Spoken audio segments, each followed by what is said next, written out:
I feel very blessed to have this conversation with you. How you define joy.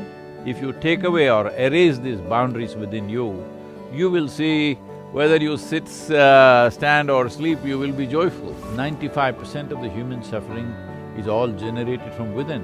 Self-help, it's called. Anxiety doesn't come knocking. You are becoming anxious.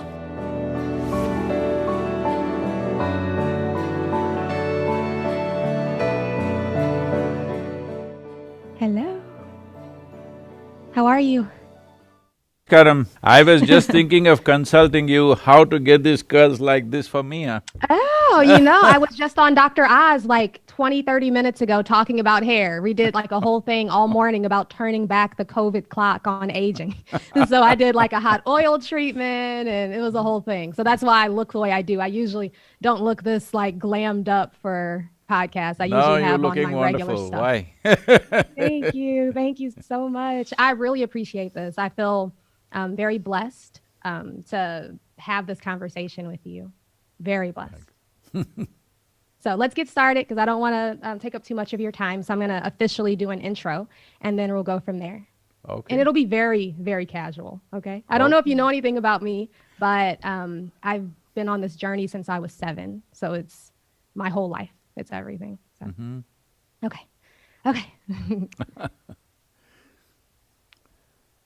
Hello, everyone, and welcome back to another episode of New Growth. I am your host, Nikki Walton, and today I am joined by someone that doesn't need an introduction. He's a rock star guru. He is he is the true guru, and it's not the man, it's the transparency that's there that can shine through, the love can shine through. I call it love, or we can call it joy, we can call it consciousness, whatever you want to call it. It was before we were. So thank you so much for joining me, Sadhguru, today. Namaskaram, This is Nikki. amazing. Wonderful talking to you.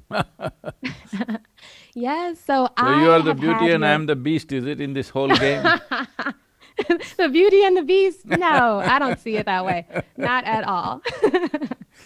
So I share your stuff on Instagram all day, all of your videos. You're very relatable, very down to earth. A recent one, somebody was like, "How do you feel?" And you were like, "How am I supposed to feel? I feel regular, but I know." Like, I laughed. And for me, this whole journey has become about, it's like a Easter egg hunt. In every moment, I'm looking for the love or the joy that's already in the background, that's always already in the background. In some moments, it's easier, and other moments, it's more difficult. And when I'm really in that groove, there is no me, and there's just that love. Not even the moments, there's just that love, that joy. So I wanted to read a quote from Inner Engineering and just kind of get your definition of joy. This is the one that I pulled. I have lots, but this is the one I love the most. Joy is not some elusive spiritual goal. It is simply the background that is needed for any aspect of your life to unfold magically and wonderfully. So I just love to know, like, how you define joy. Well, if you could define it, it would not be worth pursuing it. Yes, I love that. Because, see, we're calling it by different names. Essentially, it is life. If it's exuberant, in its exuberance, it may be joy, it may be blissfulness, it may be ecstasy. Well, if it's relatable, it may become love. These are all different manifestations of exuberance of life. Joy is not a philosophy that you take on. Like right now, it's become in pursuit of happiness. Where are you chasing it?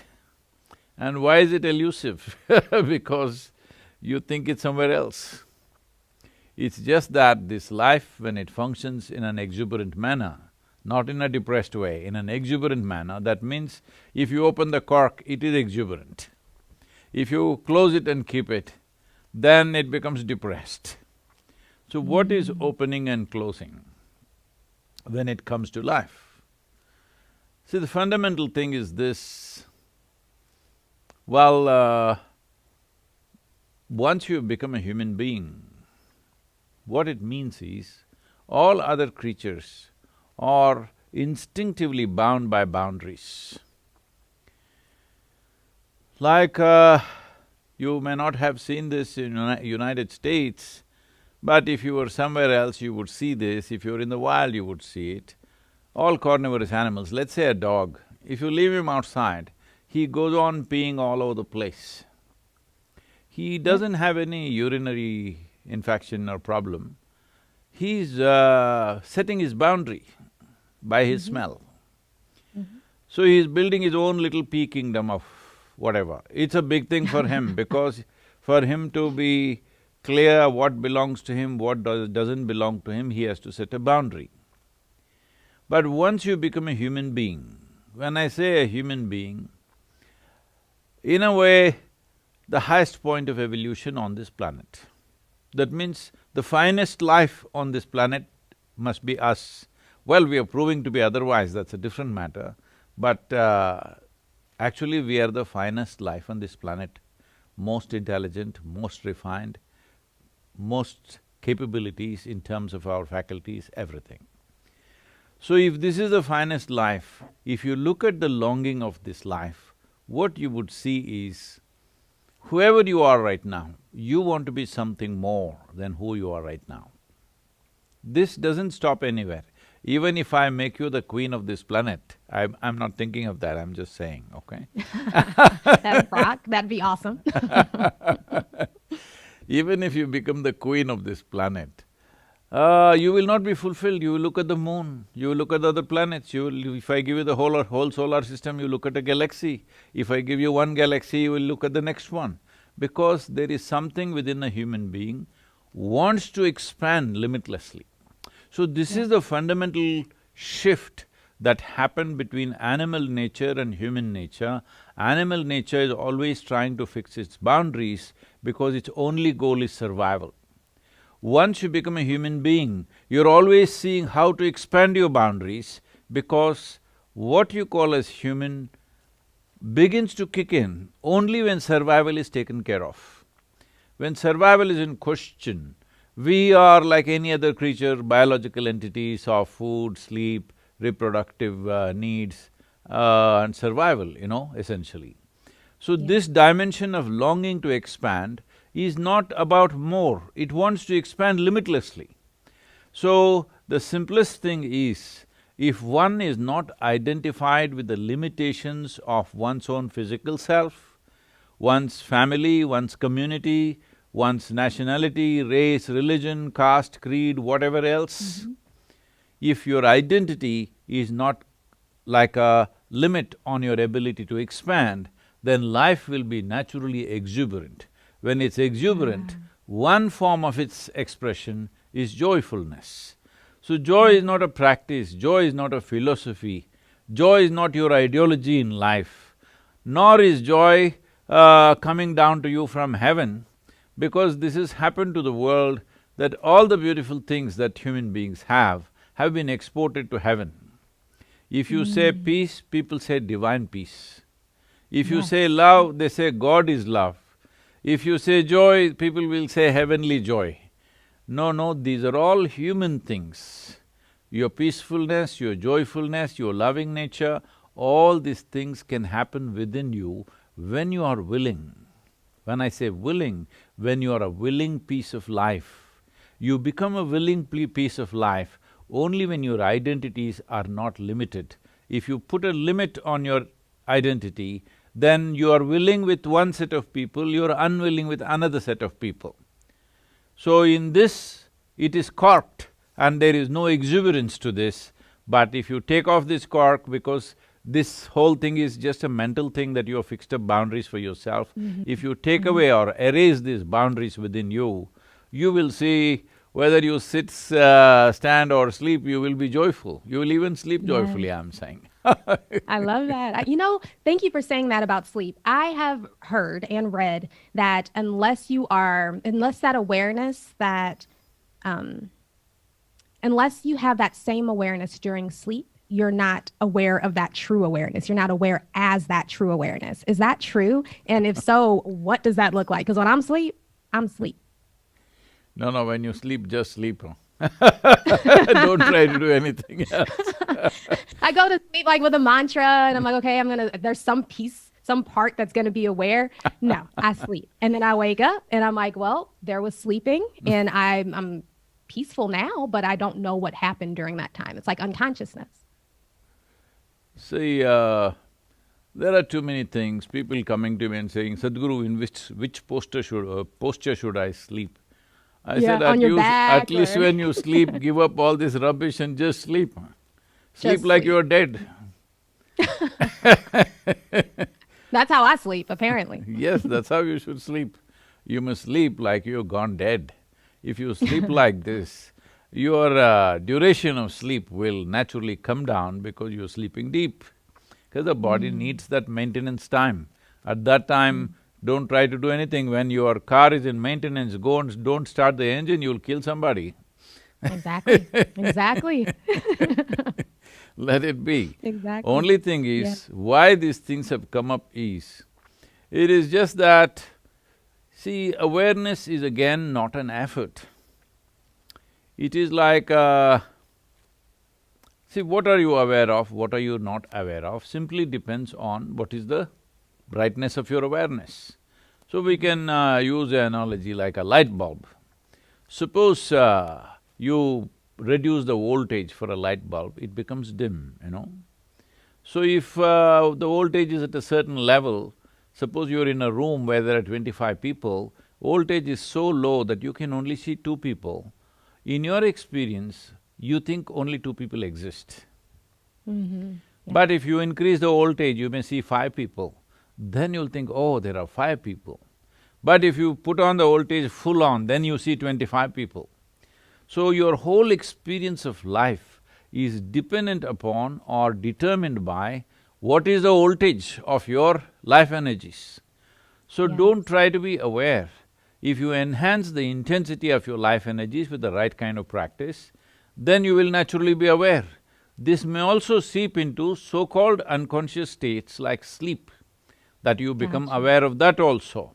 But don't try to be aware, all you will have is disturbed sleep.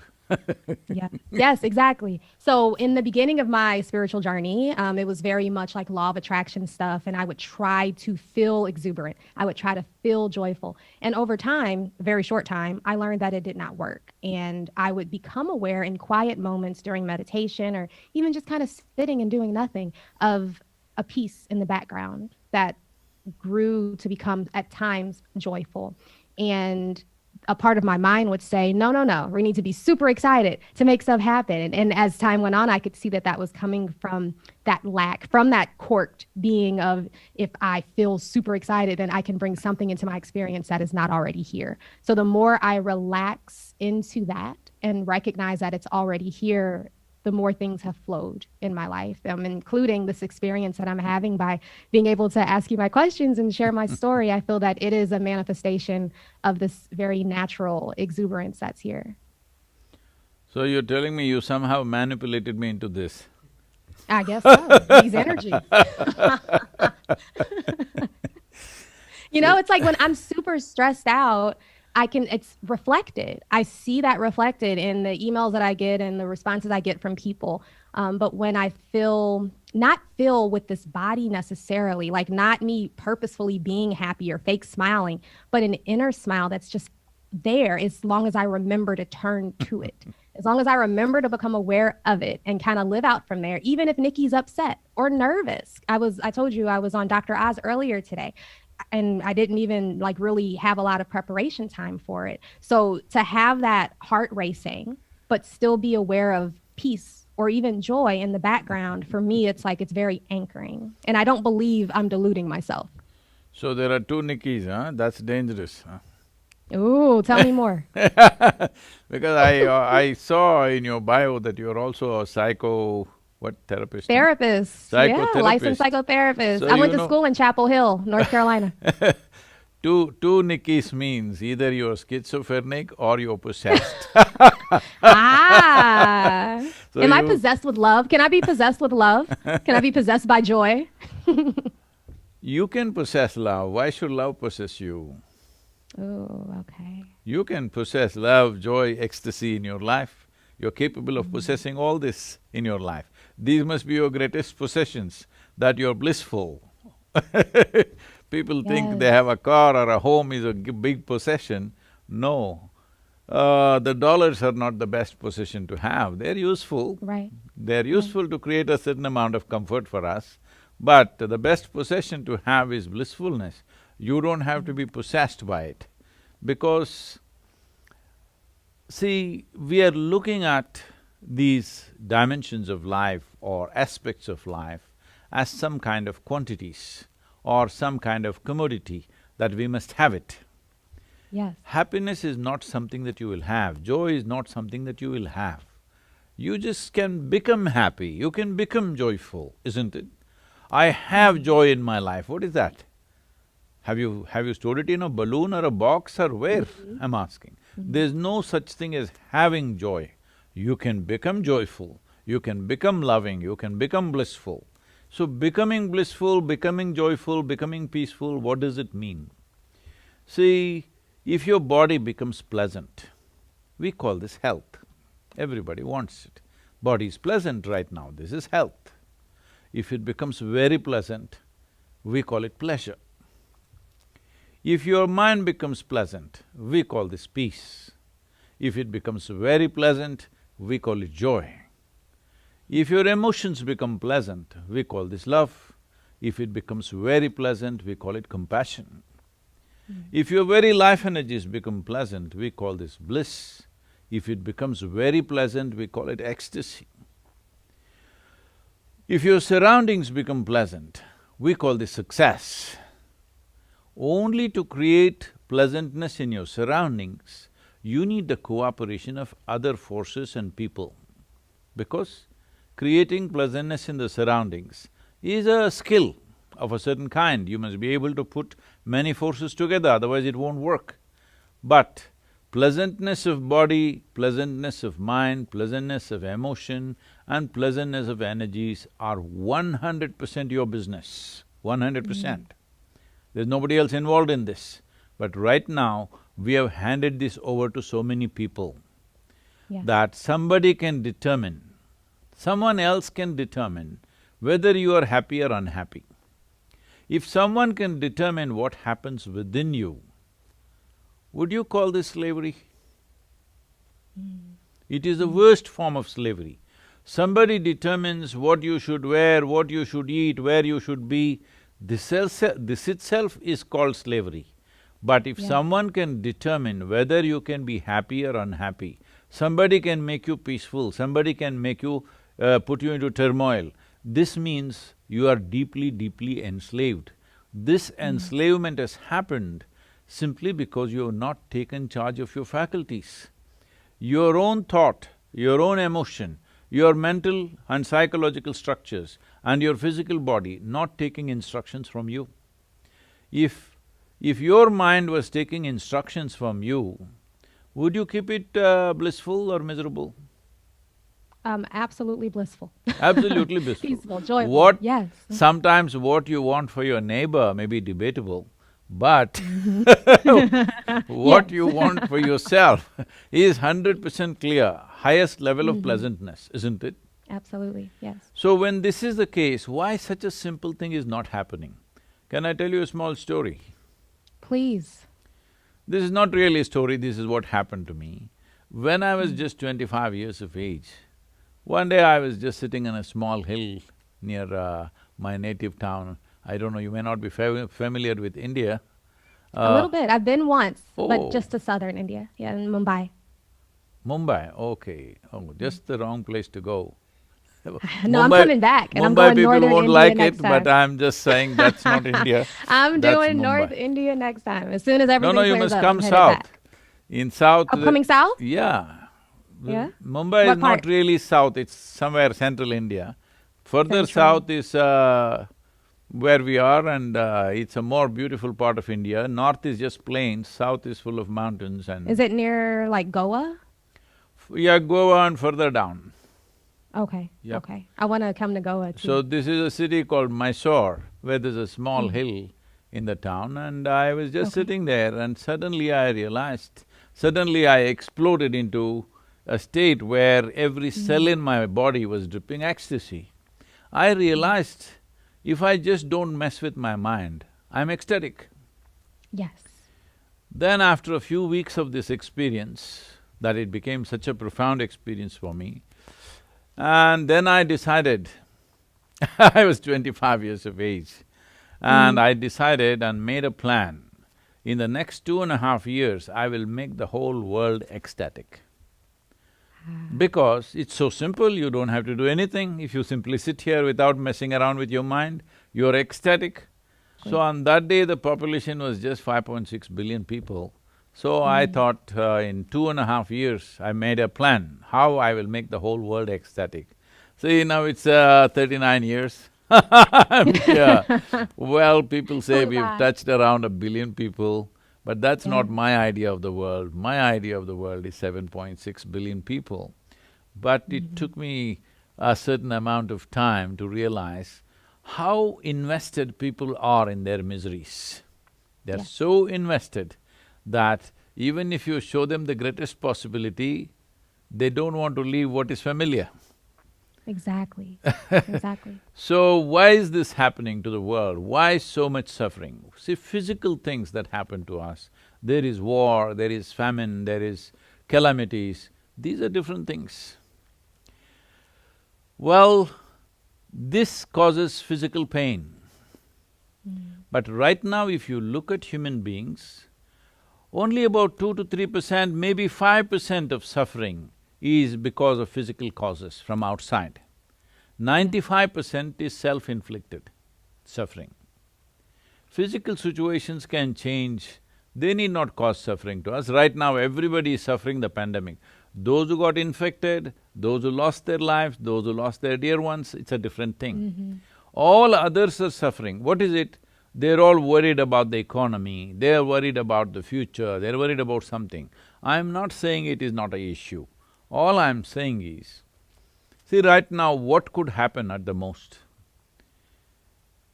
Maybe in another 6 months' time or 1 year's time, we may have to live like how we were living 10 years ago, Mm. or maybe 20 years ago.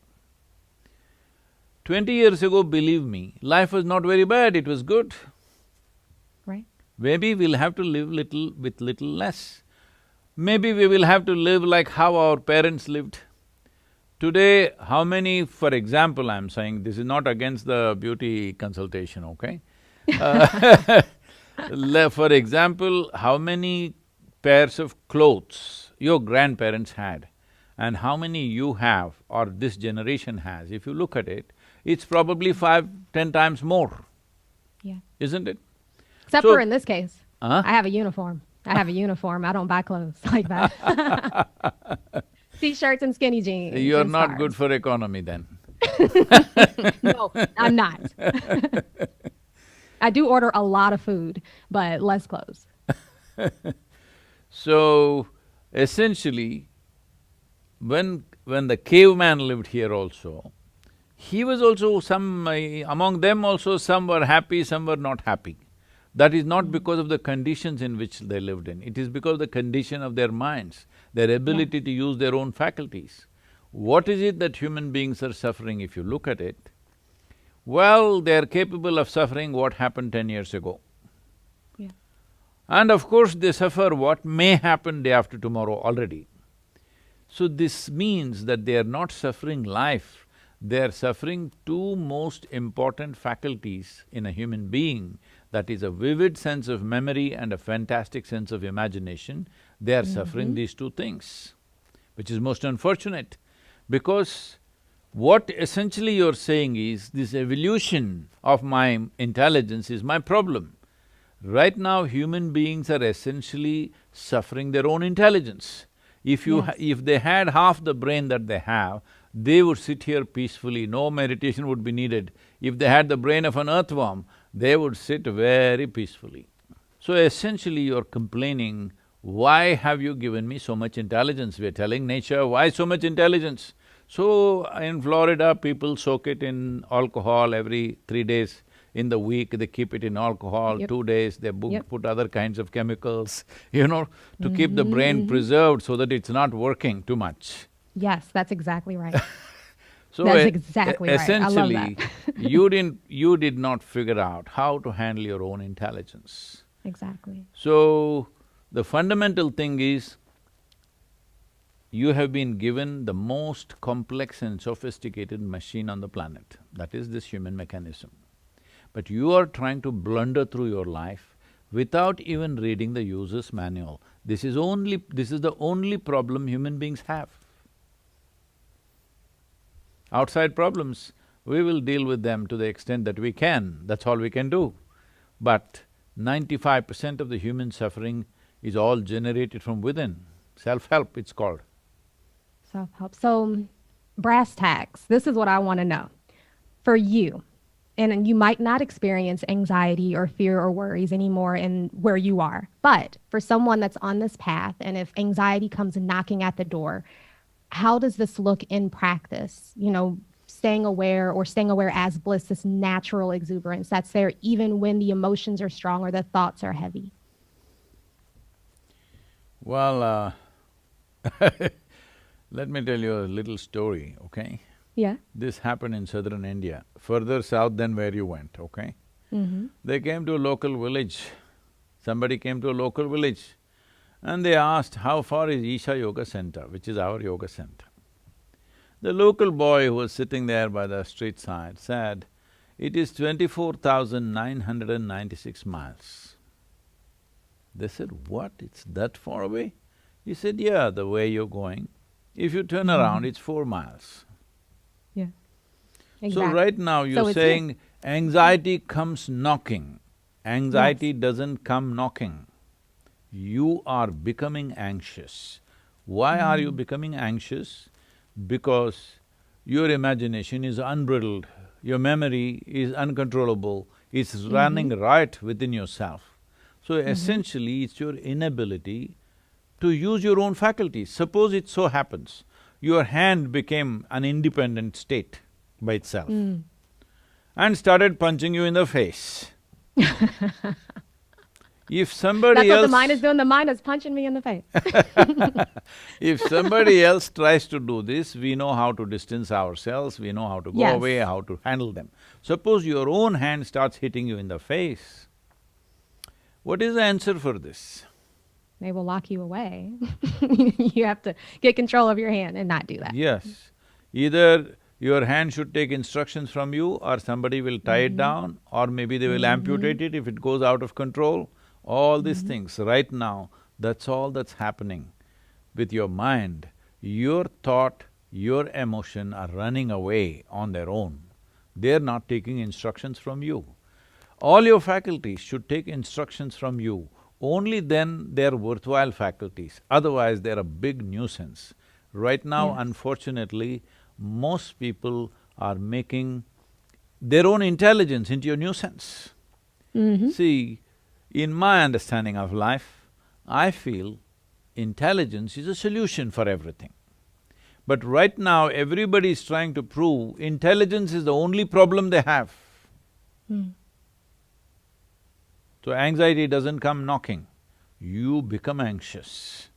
You become anxious, and then because you're in this practice, you recognize, I've become anxious, and then see what's also here or what is here.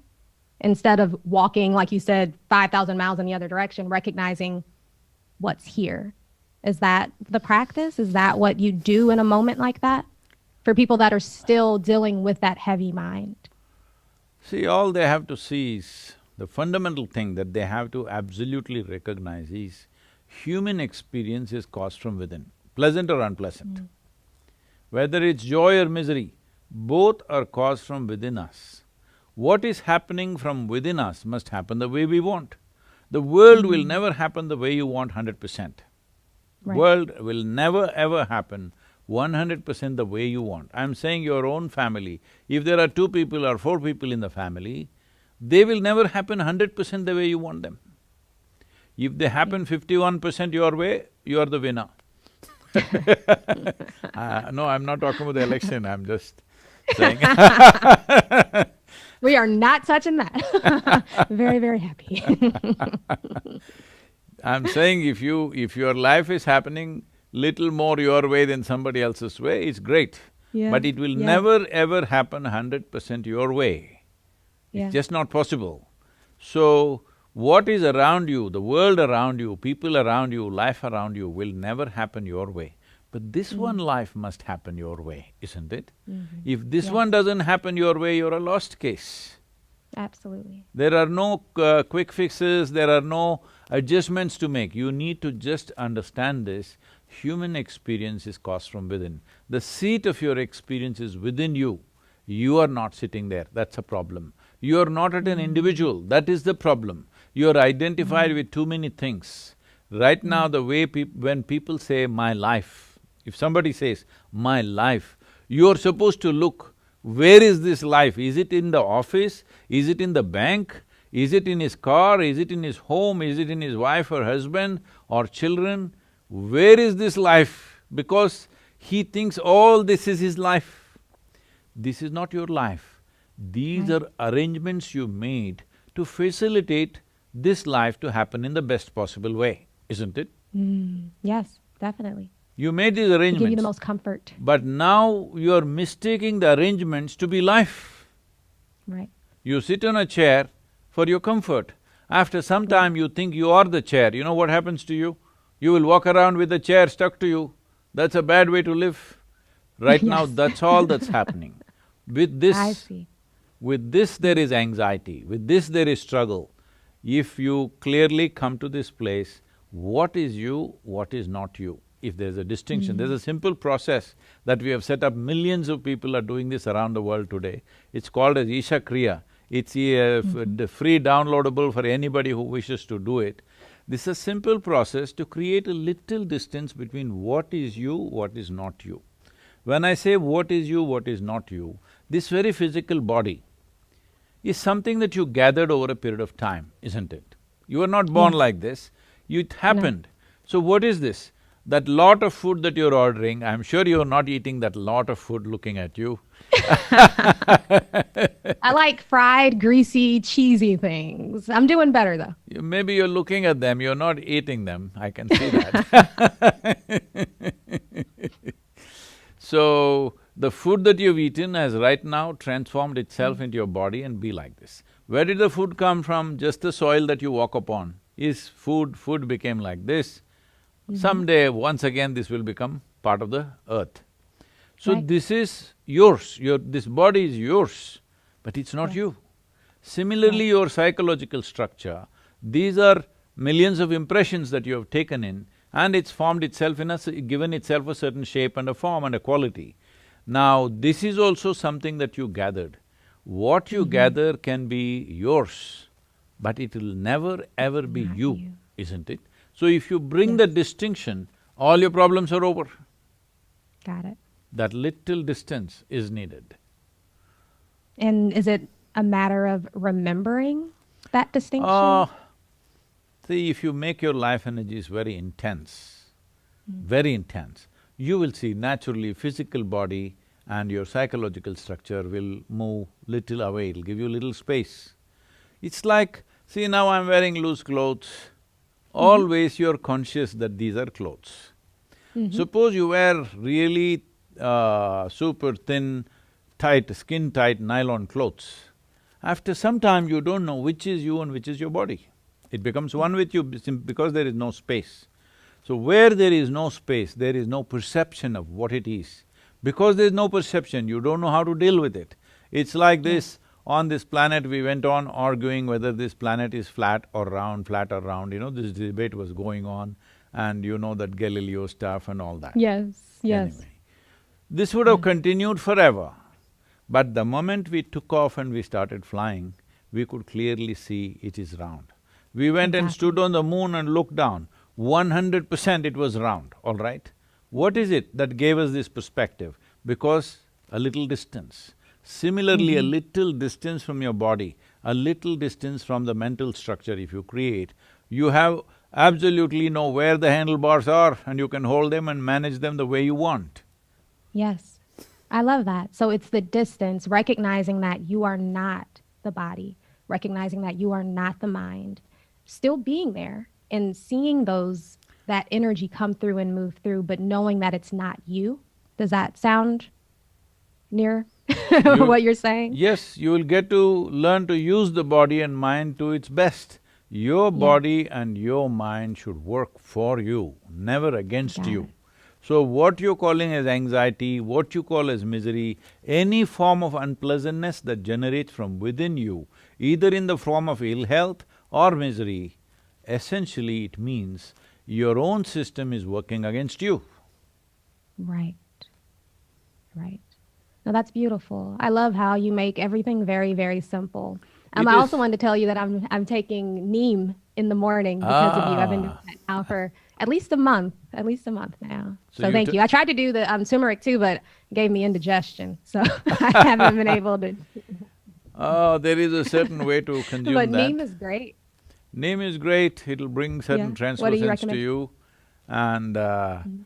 and it will… Once you have neem early morning, nothing seems bitter through the day. Yeah, I take it every morning. It's the first thing I do. Mm-hmm. Neem is the first thing I take when I wake up in the morning now, and it's been for at least a month. Like, I don't have much of a morning routine except for just kind of marinating as this love, and that exuberance. And then I do a little reading, and then I take my neem, and then I get started with my to-do list or jumping into my phone. I stopped checking my phone and my news feed first thing, and that changes everything. To just kind of remind yourself that you're not the person, that Oh, you're maybe not we the have to mind. say one more thing, I'm not the body, I'm not the mind, I'm not the phone. I'm not the phone. Yes, because it's become it's another appendage. So in the morning, I'll say not just I'm not this, I'm not Nikki, I'm not the mind, I'm not the phone. I I like think that this one. is I'll add more it. important than the body and mind for a whole lot of people. Man, it's a disgusting addiction. How my thumb will just go to Instagram. It'll just go to my email. I Are check you it doing this in the sleep, huh? compulsively. Are you Yeah, doing this in… absolutely. Not healthy. Not healthy at all. It's better now that I'm not checking it as soon as I wake up. And I have set alarms on all of my apps that shut off after an hour, but you put your own passcode back in to get access back to it. So it still takes like a conscious moment to be like, am I going to re-access this app? And usually I do, but it's still a moment to decide. I can choose if I'm going to continue to be mindless. But yeah, no, Neem has been an excellent addition to my routine. So thank you so much for that. Name is a wonderful thing, it will also reduce the number of cancerous cells in our body. It has Yeah. incredible benefits. It is one leaf that's found on this planet who has a very complex chemical system, nearly 104 to 105 different types of chemical compositions are there in that. It's a wonder leaf. So, Mm. I'm glad you're in Florida and you must be getting some fresh neem. Yes, I Rest… am. I am. There's a farm here, not too far in Brandon, Florida. And so that's where I get my neem from, and it's fabulous. So I know that we're actually coming near the end of our time together, and I wanted to give you a chance to just let my audience know where they can keep up with you at. Well, oh well, I'm not good at this, you should only say these things. Well, Maybe I'll record like a short thing at the end for us. Like catch we're him on here in Instagram at. Tennessee, on the border of Tennessee and Georgia, near McMinnville. This is where the Isha Institute of Inner Sciences is. And of course, we are in southern India, a much larger center out there. And this is a place you must visit, it's it's an extremely beautiful space out here. And apart from that, of course, there is an engineering.com and whatever else. There is a Sadhguru app, if you download that, everything is there in that. It's called the Sadhguru app, it's free downloadable. And there are various meditations guided meditations that one can practice from this. And also very simple forms of yoga which are called as Upa Yoga, which one can do or practice without any risk of doing it wrong, because proper yoga must be done under care. Just doing it from a book or a video is not a good thing to do, but this is called Upa Yoga, which are very, very simple processes that anybody can learn to do. So, as I said, now I'm kind of condemned to be a failure in my life, that the entire world being blissed out is, not happening. So, I'm only trying to increase my percentages, so tell them that let me be a little better failure than what I am right now. But I'm a blissful failure, so don't worry about me. Blissful failure. I aspire to be a blissful failure. I love that. Thank you, Nikki. Wonderful talking to Thank you. you so You must much. I come and visit appreciate us you. here. You must come and Oh, visit us I at am Tennessee. absolutely coming that way. I love Tennessee. I used to drive through the mountains all the time. I'm between Missouri and North Carolina, so I'll definitely head up there. Do you all have silent retreats? I crave a good Yes, silent retreat. there's a 21-day silent retreats going on right now. You can join the 3-week thing. I wish I was there. I think, yeah, I need that in my life. And whenever I feel the need to go away, like to a cave, I remind myself that that exuberance that would be We in a also cave have is a here where I cave. am. We Oh, I also would have go a there. cave. I didn't know that you're drawn to the caves. Anywhere that's quiet, quiet, quiet, quiet. And but then, like I said, it's always like a constant reminder, even though you're not on the beach, even though it's not quiet in this house because the two kids are yelling, the peace is here, the exuberance is here. And just identifying as that as opposed to the need for quiet, you know? I'm here till end of December. We'll be glad to see you when you come. Namaskar. Yes, I'll be Thank there. you. Thank you so much. Thank you.